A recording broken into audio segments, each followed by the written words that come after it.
إن الحمد لله نحمده ونستعينه ونستغفره ونعوذ بالله من شرور أنفسنا ومن سيئات أعمالنا من يهده الله فلا مضل له ومن يضلل فلا هادي له أشهد أن لا إله إلا الله وحده لا شريك له أشهد أن محمدا عبده ورسوله يا أيها الذين آمنوا اتقوا الله حق تقاته ولا تموتن إلا وأنتم مسلمون يا أيها الناس اتقوا ربكم الذي خلقكم من نفس واحدة وخلق منها زوجها وبث منهما رجالا كثيرا ونساء الله الذي تساءلون به والأرحام إن الله كان بكم رقيبا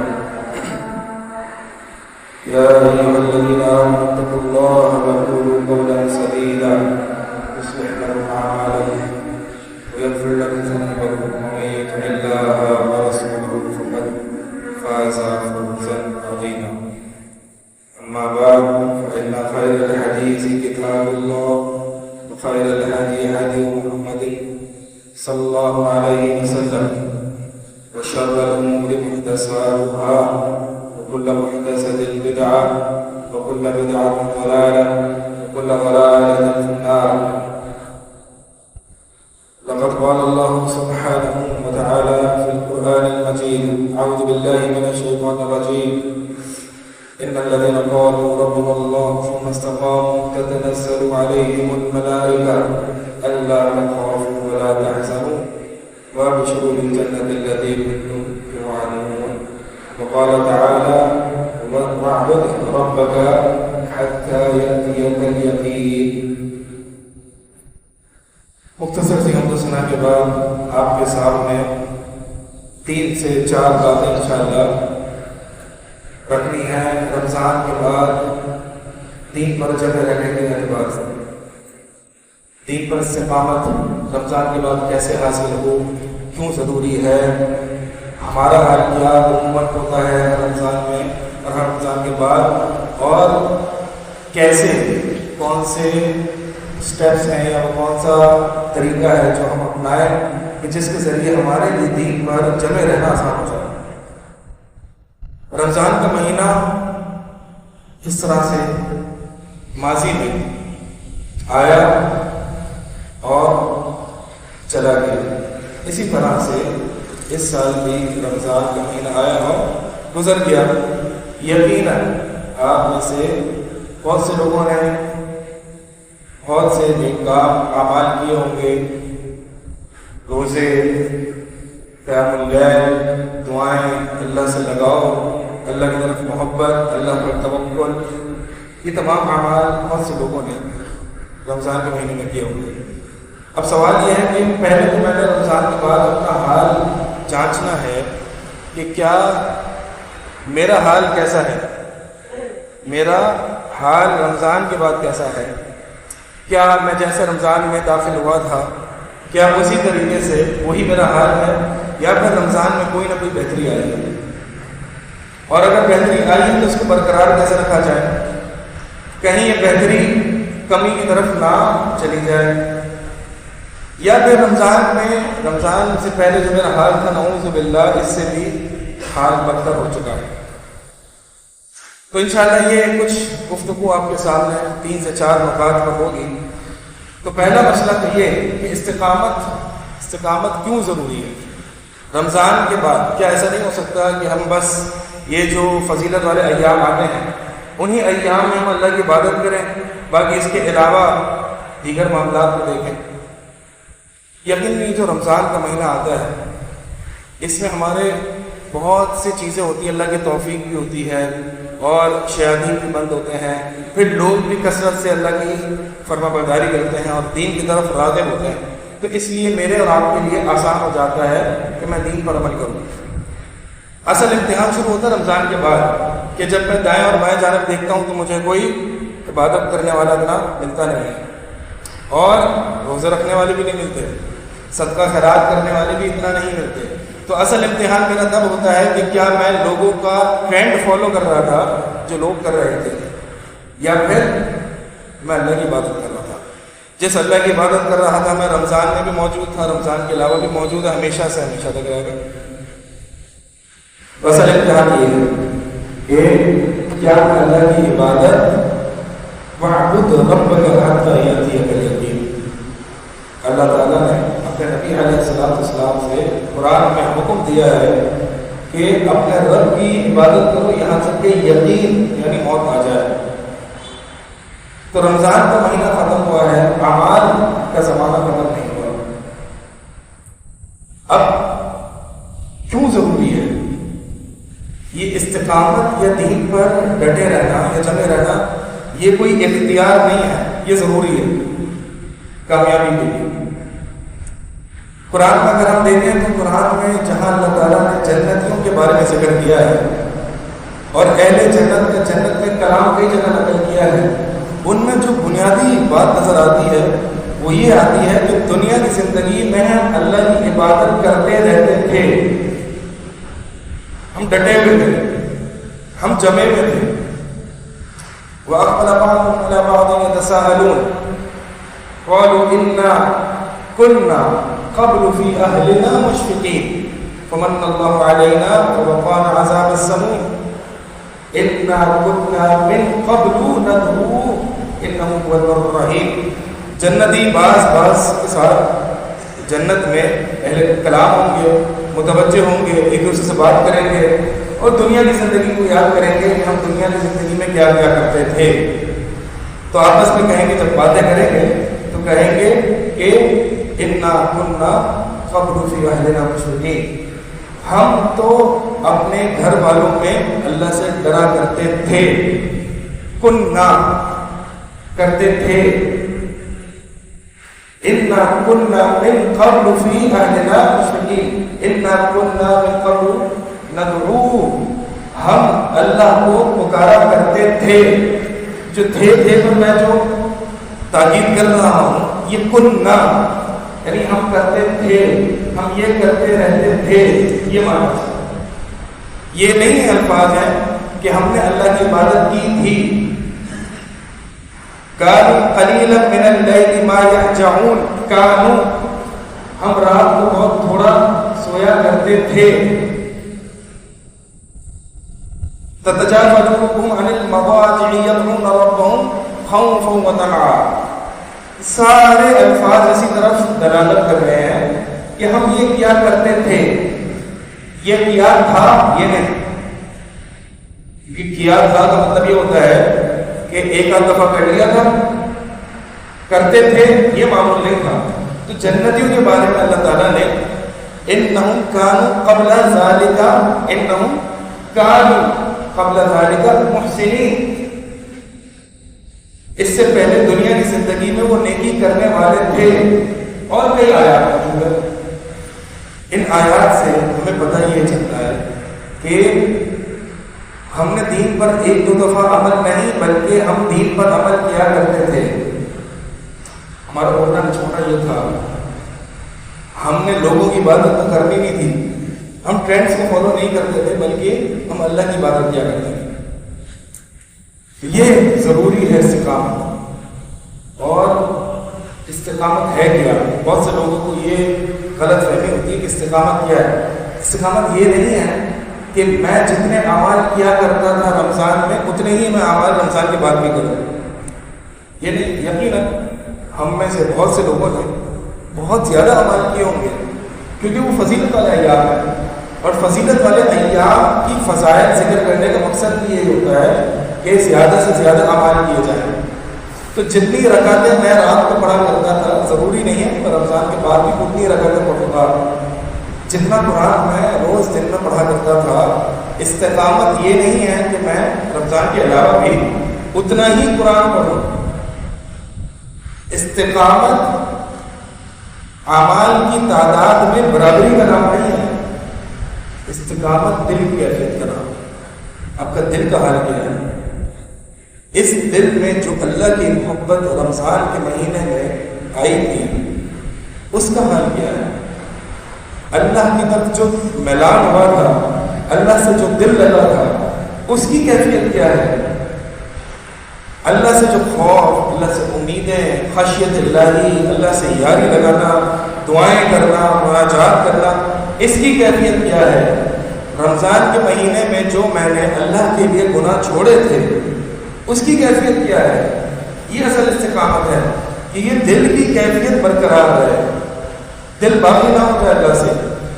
اعمال میں کمی آئے گی، نیچرل ہے، فطری ہے، دل کا حال کیا ہے یہ ہمیں دیکھنا ہے، دل باقی نہ ہو جائے۔ جب دل باقی ہو جاتا ہے تو پھر انسان نمازیں بھی چھوڑ دیتا ہے۔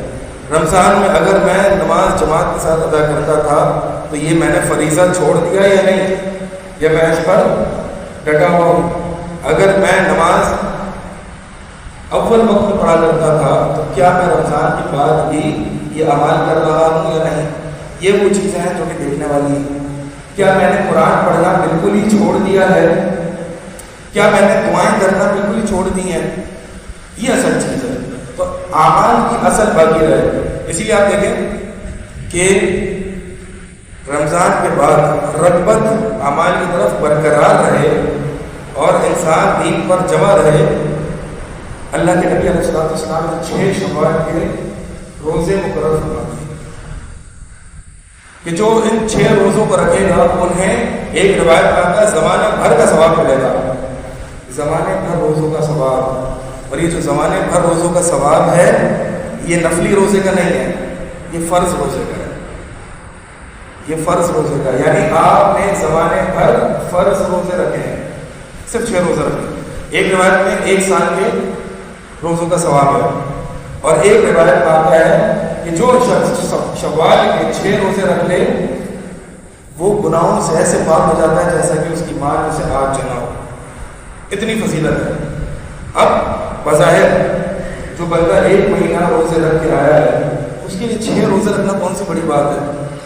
بڑی بات تو نہیں ہونی چاہیے، لیکن اس انسان کو روزے پر جمانے کے لیے کہ بھائی فرض روزے کے علاوہ نفلی روزوں کی بھی عادت ڈالو، یہ نبی علیہ السلام نے اتنی بڑی بڑی بشارتیں سنائی کہ صرف 6 روزوں کا۔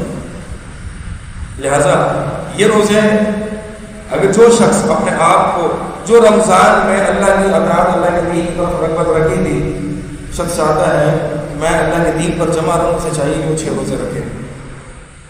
اور افضل یہ ہے کہ ان 6 روزوں کو افضل ایام میں جمع کرے۔ ایام 20، 13، 14 اور 15، 3 دن یہ ہو گئے۔ پھر پیر اور جمعرات۔ دیکھیں ہمارے پاس عمر محدود ہے، زندگی محدود ہے، کرنے کے کام بہت سارے ہیں۔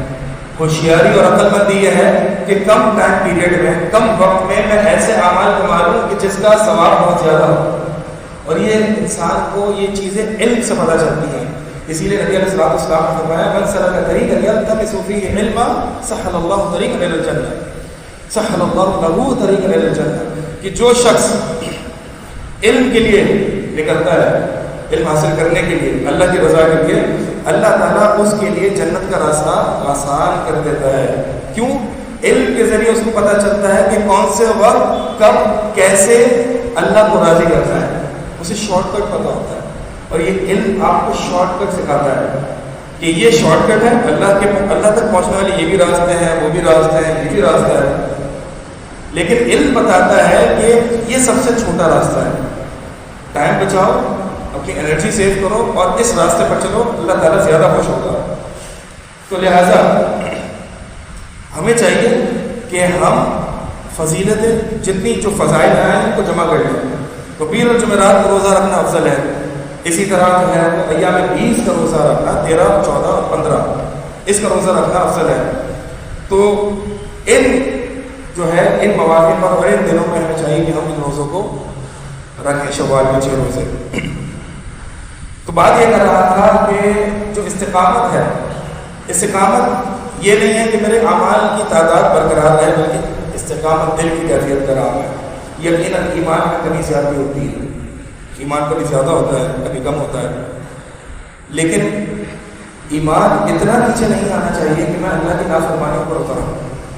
اللہ کے نبی صلی اللہ علیہ وسلم فرماتے ہیں، مسند احمد میں حدیث ہے، شیخ البانی نے اسے حسن کہا ہے، فرمایا ان لکل عمل شرا وَلِكُلِّ شِرْعَةٍ فَتْرَةٌ فَمَنْ كَانَ فَتْرَتُهُ إِلَى سُنَّتِي فَقَدْ أَفْلَحَ أَوْ كَمَا قَالَ عَلَيْهِ الصَّلَاةُ وَالسَّلَامُ کہ ہر عمل کی ابتدا حرص، رغبت، شوق کی بنیاد پر ہوتی ہے. اس کی انتہا میں انسان تھک جاتا ہے، بور ہو جاتا ہے، اتنی رغبت نہیں رہتی. تو لہٰذا یہ جو بے رغبتی، یہ جو تھکاوٹ، یہ جو بوریت عمل میں آتی ہے، اگر یہ بوریت والا جو مدت ہے اگر یہ میری سنت کے مطابق ہوگا تو کامیاب ہوگا. لیکن اگر وہ اعمال جس میں اس کو بے رغبتی آ گئی ہے اگر وہ میری سنت کے مطابق نہیں ہے فقط ہلاک ہے، تو پھر وہ ہلاک ہو جائے گا. کیا مطلب ہے اس کا؟ مطلب یہ ہے کہ ایمان بڑھتا ہے اور کم ہوتا ہے. کبھی بعض اوقات آپ کو بہت زیادہ عمل کرنے کا دل چاہ رہا ہوتا ہے، کبھی نہیں چاہ رہا ہوتا. تو جب نہیں چاہتا تو گھبرائیے نہ، یہ نہ سمجھیں کہ میں تو نالائق ہوں، میں نکما ہوں. یہ نیچرل ہے، یہ فطری ہے. نبی علیہ السلام نے فرمایا کہ ہر عمل حرص اور رغبت کی بنیاد پر کیا جاتا ہے، اور پھر اس حرص اور رغبت کے بعد فتور آتا ہے، تھکاوٹ آتی ہے، بوریت سی ہونے لگتی ہے، انسان کچھ اور کرنا چاہتا ہے. تو لہٰذا اس مدت میں اپنے آپ کو تھکا کر زبردستی اعمال نہ کرے، اس سے انسان اور بور ہونا شروع ہوتا ہے، عبادت کی کراہیت دل میں آنے لگتی ہے. اور یہ حدیث بڑی اہم ہے. اگر ہم اس چیز کو سمجھ لیں تو یقیناً استقامت آسان ہو جاتی ہے اور ہم استقامت کا معنی سمجھ لیتے ہیں.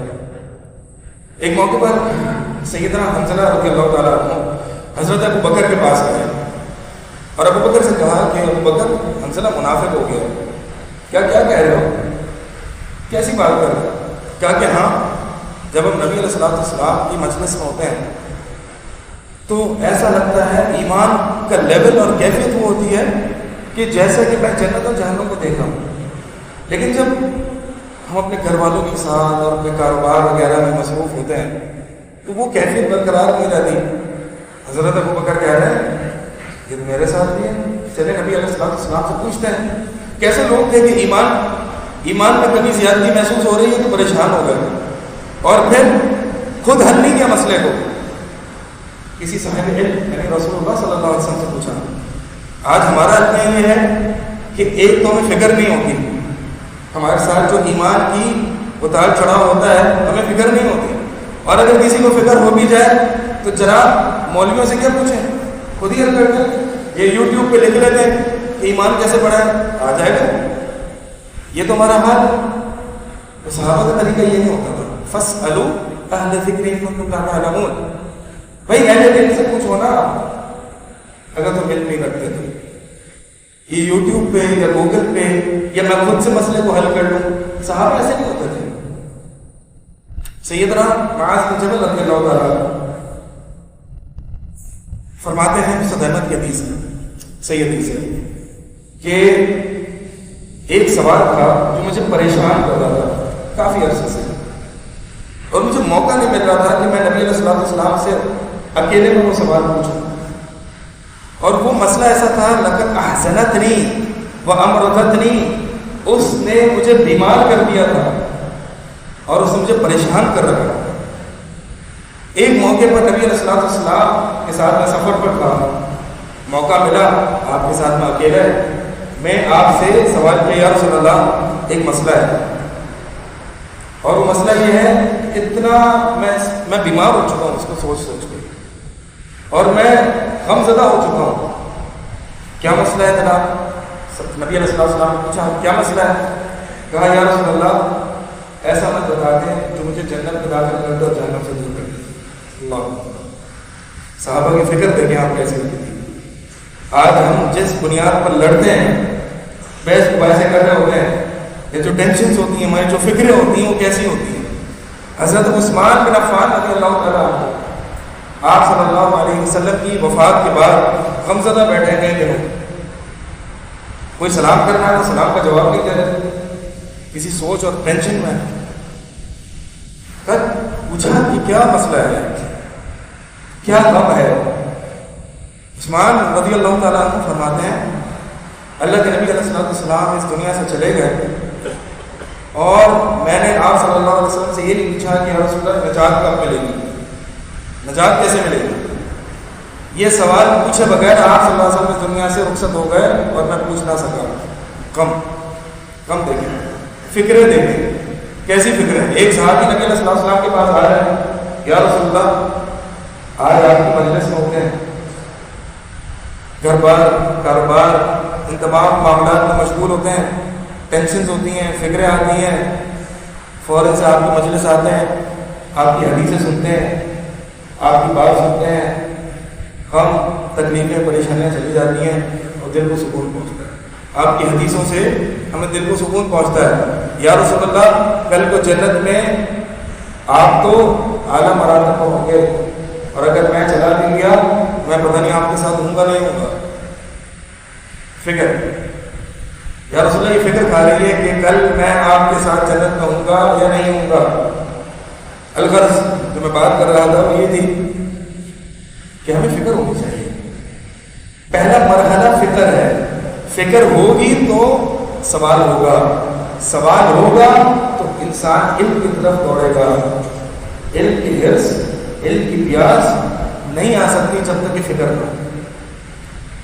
فکر کے بعد علم کی طرف, علماء, مجالس, اور پھر انسان استقامت کے راستے پر آتا ہے. تو یہ صحابہ تھے کہ فکر کیا کرتے تھے اور اس فکر کو علماء سے حل کراتے تھے. اب خود نہ حل کرتے نہ کسی اہل غیر سے حل کراتے. تو بہرحال حضرت حنظلہ اور ابو بکر رضی اللہ تعالیٰ عنہ نبی علیہ السلام کی خدمت میں حاضر ہوئے. یا رسول اللہ نا فقہ حنظلہ, حنظلہ منافق ہو گیا. لیکن نبی صلی اللہ علیہ وسلم کہہ رہے ہیں کیسی بات کر رہے ہیں, خیریت ہے؟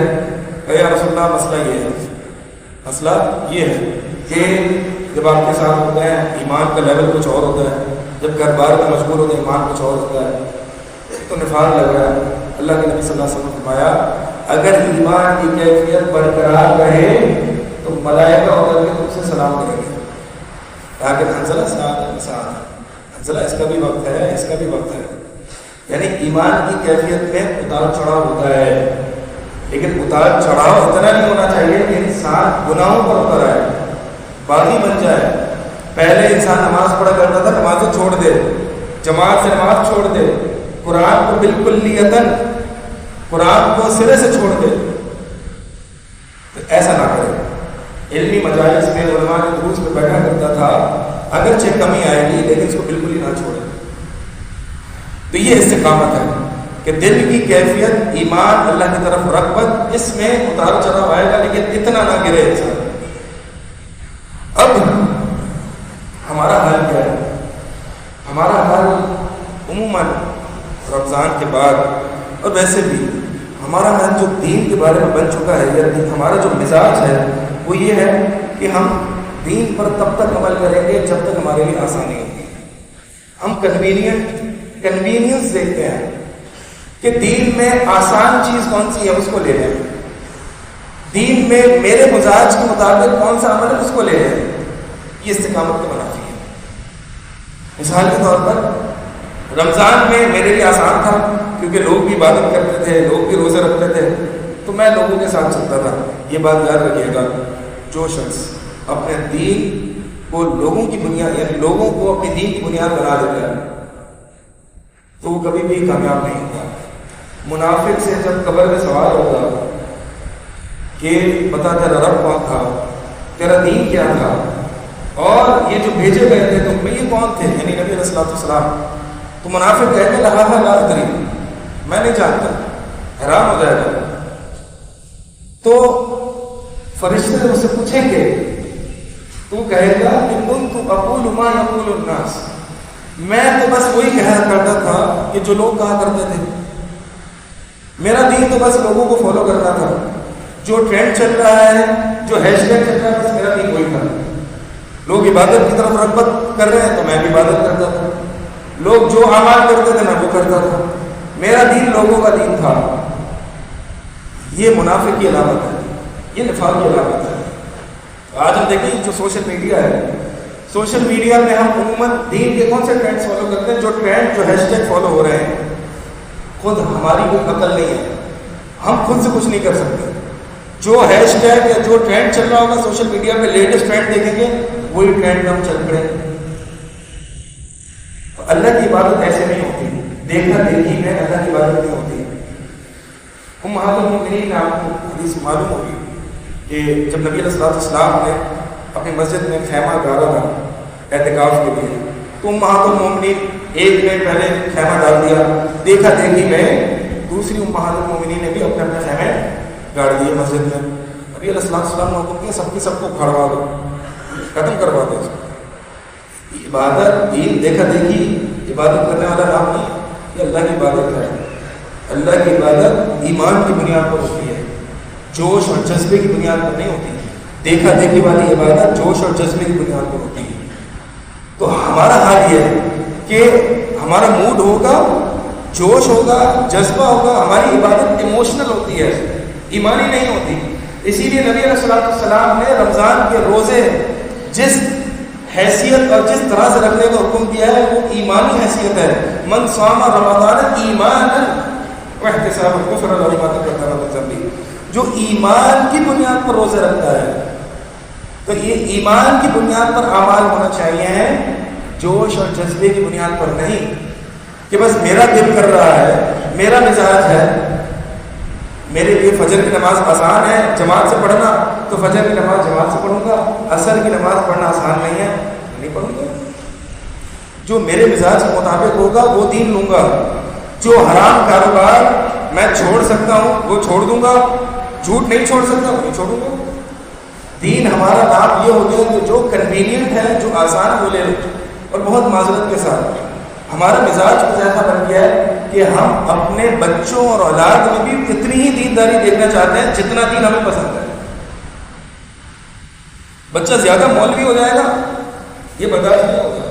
اتنی دینداری پسند ہے میرا بچہ اتنی نمازیں پڑھے، اتنا دیندار ہو، اتنی داڑھی لگے جتنا مجھے پسند ہے، جتنا میرے لیے آسان ہے۔ کل کو اٹھ کے وہ مجھے غلط کہہ دے یہ مجھے برداشت نہیں ہوتا۔ بڑوں کو برداشت نہیں ہوتا۔ آپ صلی اللہ علیہ وسلم نے اپنے قوم قبیلوں کو بڑوں کو کہہ دیا تھا تو غلط ہو، شرک کر رہے ہو، مشرک ہو، غلط معبودوں کی عبادت کرو۔ یہ برداشت نہیں ہوا کہ آپ یہ ہمارا آج کل کیسے ہو، فرعون کو برداشت نہیں ہوا تھا۔ اس موسیٰ علیہ السلام کو میں نے اپنے خود اپنے ہاتھ سے تربیت کی ہے، یہ آج مجھے بتا دے میں غلط ہوں۔ دین کنوینئنس کا نام نہیں ہے، دین بندگی اور عبودیت کا نام ہے، اللہ کی عبادت کا نام ہے۔ تو جتنی دینداری میں چاہتا ہوں، دین میں کیا چاہتا ہوں اس کا نام نہیں ہے، دین مجھ سے کیا مطلوب ہے اس چیز کا نام ہے۔ تو لہذا ہمیں کم از کم اتنی اپنی فکر تبدیل کرنی چاہیے کہ بھائی ہم سے دین کا مطالبہ کیا ہے۔ ہم سے دین کا مطالبہ یہ نہیں کہ جب موڈ ہو تب عبادت کرنا، جب نہیں ہو تب نہیں کرنا، جب تمہارے لیے آسان ہو تب کرنا، جب آسان نہیں ہو تب نہیں کرنا۔ دین کا مطالبہ یہ ہے ادخلوا فی السلم کافہ، اسلام میں پورے پورا داخل ہو۔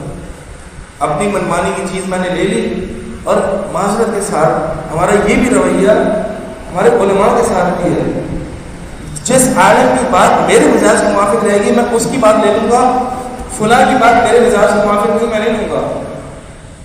یہ عالم اچھی بات کرتا ہے کیوں؟ کیونکہ مجھے پسند آتا ہے۔ یہ دین میری اور آپ کی پسند کا نام نہیں ہے۔ میں کیا چاہتا ہوں یہ دین نہیں ہے، دین یہ ہے کہ اللہ کیا چاہتا ہے۔ اگر میں نے تبھی عبادت کرنی ہے کہ جب مجھے مزہ آئے گا، اور جب مجھے مزہ نہیں آئے گا تو میں نے عبادت نہیں کرنی، تو یہ تو میں اپنے نفس کی عبادت کر رہا ہوں، اللہ کی نہیں کر رہا۔ عبودیت کہاں ہے، بندگی کہاں ہے کہ جب مجھے مزہ آئے گا، جب مجھے لذت ملے گی تبھی میں عبادت کروں گا۔ رمضان میں لذت ملا کرتی تھی، رمضان کے بعد وہ لذت نہیں آ رہی تو میں عبادت نہیں کروں گا۔ یہ عبادت کہاں ہے؟ یہ تو آپ اپنے مزے کے لیے کر رہے ہیں۔ عبادت میں مزہ آ رہا تھا تو کر رہے، نہیں آ رہا تو نہیں کر رہے۔ لہٰذا ہمیں یہ ہمارا حال ہے، ہمیں اس مزاج کو تبدیل کرنے کی ضرورت ہے۔ اسلام استسلام سے ہے۔ استسلام کا معنی ہوتا ہے سرنڈر کر دینا، جھکا دینا، سبمٹ کر دینا اللہ کو کہ اللہ میں اسلام لایا ہوں، میں نے کلمہ پڑھا ہے، تجھے معبود مانا ہے، محمد رسول اللہ صلی اللہ علیہ وسلم کو تیرا رسول مانا ہے، اب میری نہیں چلے گی۔ میں کیا چاہتا ہوں مجھے کہاں مزہ آتا ہے، مجھے لذت ملتی ہے نہیں ملتی، یہ میں نہیں دیکھوں گا، تو کیا چاہتا ہے؟ انت مقصودی و انت مطلوبی، اللہ تو ہی میرا مقصود ہے، تو ہی میرا مطلوب ہے، تیری رضا کہاں ہے، تیری خوشنودی کہاں ہے، میں یہ دیکھوں گا، اور پھر میں اپنے قوم اور قبیلوں کی بات بھی نہیں دیکھوں گا۔ ہمارے بڑوں نے کیا کہا، نبی علیہ السلام کی بات کے آگے بھی نہیں رکھوں گا، یہ اللہ کے نبی صلی اللہ علیہ وسلم کو رسول ماننے کا تقاضا ہے، تو اپنی نہیں چلانی، وہ باتیں صرف نہیں لے لینی جو میرے مزاج کے موافق ہے، بلکہ دین میں پورا انصاف کو داخل ہونا چاہیے، استقامت کی بھی منافی ہے۔ اور پھر آخر میں تیسری بات جو میں عرض کرنا چاہوں گا وہ یہ ہے کہ یہ برقراری، یہ دین پر جمع رہنا، یہ ثابت قدمی، یہ آئے گی کیسے؟ جب میں باہر دنیا میں نکلتا ہوں، بے تحاشا گناہ، اللہ کی نافرمانیاں، پھر دنیا کی محبت رچ بس گئی ہے دنیا دل میں، مال کی محبت، اور پھر فتنے، فساد اور عجیب طوفان بدتمیزی باہر دنیا کی زندگی میں قائم ہے۔ اس پوری گہما گہمی میں اپنے آپ کو دین پر کیسے جماؤں؟ میں جب نماز پڑھنے آتا ہوں تو کاروبار یاد آ ہوتا ہے، گھر پہ جاتا ہوں سوچتا ہوں اللہ کی عبادت کروں گا، بچے عبادت نہیں کرنے دیتے یا گھر والے عبادت نہیں کرنے دیتے، سوچتا ہوں قرآن پڑھوں گا، قرآن پڑھنا سٹارٹ کرتا ہوں تو خیالات آنا شروع ہو جاتے ہیں، کروں تو کیا کروں، کیسے اپنے آپ کو میں دین پر ثابت قدم رکھوں؟ سب سے پہلی بات جو میں عرض کرنا چاہوں گا اس حوالے سے وہ یہ ہے کہ اللہ سے، اور سب سے بہت اہم بات ہے کہ اللہ سے توفیق مانگے، اللہ سے توفیق، عبادت نہیں کر سکتے اللہ کی اگر اللہ کی توفیق نہ ہو، بہت ضروری ہے۔ دیکھیں ہماری جو عبادت میں رکاوٹیں آتی ہیں، ہم ان تمام رکاوٹوں کو دنیاوی اسباب تک محدود کر دیتے ہیں۔ مثال کے طور پر میں نماز کے لیے نہیں اٹھ سکا کیونکہ لیٹ سویا تھا، نیند نہیں ہوئی تھی، نماز میں مزہ نہیں آ رہا تھا، بھوک لگی ہوئی تھی، امام صاحب نے اچھی نماز نہیں پڑھائی، گرمی بہت ہو رہی تھی، عبادت میں جو بھی لذت نہیں آ رہی ہے، جو بھی عبادت میں رکاوٹ آ رہی ہے، ہم یہی اسباب دیکھتے ہیں کہ مسئلہ یہ تھا، وہ مسئلہ تھا، فلاں مسئلہ تھا، یہ تھا۔ کبھی ہمارے دل میں یہ بات آئی ہے کہ اللہ کی توفیق تھی یا نہیں تھی؟ اصل بات اللہ کی توفیق ہے۔ اگر اللہ کی توفیق ہو تو مسجد میں جتنے بچے کھڑے کرتے ہیں، پنکھے بند کرتے ہیں، اگر اللہ کی توفیق ہوگی تو عبادت میں اتنی لذت آئے گی۔ اصل بات یہ ہے، ٹھیک ہے یہ چیزیں امپورٹنٹ ہیں، یہ چیزیں اہم ہیں، یہ اسباب ہیں، لیکن بنیادی نظر ہماری اسباب میں نہیں، ہماری اس چیز پر ہونی چاہیے کہ اللہ کی توفیق کتنی مل جائے۔ ابن قیم رحمہ اللہ فرماتے ہیں کہ میں نے اپنے شیخ الاسلام ابن تیمیہ رحمہ اللہ اکثر یہ دعا مانگتے ہوئے دیکھا، اللہم اعنی علی ذکرک و شکرک و حسن عبادتک، اے اللہ میری مدد کر تیرا ذکر کرنے پر، تیرا شکر ادا کرنے پر، اور تیرے اچھے طریقے سے عبادت کرنے پر۔ میں خود سے تیری عبادت نہیں کر سکتا جب تک کہ تیری توفیق نہ ہو۔ ابن تیمیہ رحمہ اللہ فرماتے ہیں کہ میں نے غور کیا کہ سب سے زیادہ فائدہ مند دعا کون سی ہے، تو میں اس نتیجے پر پہنچا سب سے زیادہ فائدہ مند دعا اللہ تعالیٰ سے عبادت کرنے پر توفیق مانگنا۔ اور یہ دعا جب میں نے اور غور کیا تو مجھے پتہ چلا یہ سورہ فاتحہ میں پائی جاتی ہے، ایاک نعبد و ایاک نستعین، تیری ہی عبادت کرتے ہیں اور اس عبادت کرنے میں ایاک نستعین تیری ہی مدد طلب کرتے ہیں۔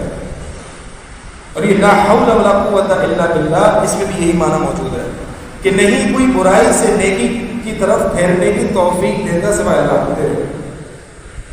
اسی لیے اس کو جنت کی خزانوں سے ایک خزانہ کہا ہے، اللہ سے توفیق طلب کرے۔ اللہ کی توفیق نہیں ہوگی تو کچھ نہیں مل سکتا، اللہ کی توفیق نہیں ہوگی تو انسان کچھ نہیں کر سکتا۔ توفیق مانگے، کثرت سے لا حول ولا قوت الا باللہ کا ورد کریں، اور ایاک نعبد و ایاک نستعین جب سورہ فاتحہ نماز میں پڑھیں تو اس کو غور و فکر کے ساتھ پڑھیں اور واقعی طلب اور حرص کے ساتھ پڑھیں کہ اللہ میری مدد کر، میں عبادت نہیں کر سکتا۔ اب دیکھیں نماز کے فوراً بعد انسان کیا دعا مانگتا ہے، ربی اعنی علی ذکرک و شکرک و حسن عبادتک، کہ اللہ یہ نماز تو پڑھ لی، یہ تیری توفیق تھی، میرا اپنا کچھ نہیں تھا، اور اللہ مزید توفیق دیتے رہنا. تو اللہ سے توفیق مانگنا ہی بہت ضروری ہے. دوسری بات مجاہدہ، ایفرٹ لگانا، محنت کرنا. والذین جاہدوا فینا لنہدینہم سبلنا. کہ جو لوگ ہمارے راستے میں ہمارے لیے جہاد کرتے ہیں، محنتیں کرتے ہیں، ہم ان کو ہمارے راستے کی طرف ہدایت دیتے ہیں. پہلے 2 دفعہ 3 دفعہ 4 دفعہ 1 مہینہ 2 مہینہ عبادت کرنے سے انسان کو لذت نہیں ملا کرتی، استقامت نہیں ملا کرتی، بلکہ مسلسل مجاہدہ کرنے سے. جب ہم کاروبار کرتے ہیں تو 1 سال بھی ہم انتظار کرتے ہیں، اگر پروفٹ نہیں ہوتا تو بھی کرتے ہیں نا، محنت کرتے ہیں، انشاءاللہ ہوگا. اگلے 2 سال 4 سال 5 سال. تو عبادت میں ہمارا رویہ کیوں ہے کہ 2 دن عبادت کرتے ہیں، مزہ نہیں آتا تو چھوڑ کے جائیں. یہ استقامت ہونا چاہیے. مجاہدہ، زبردستی لگ کے اللہ کی عبادت کرتا رہے.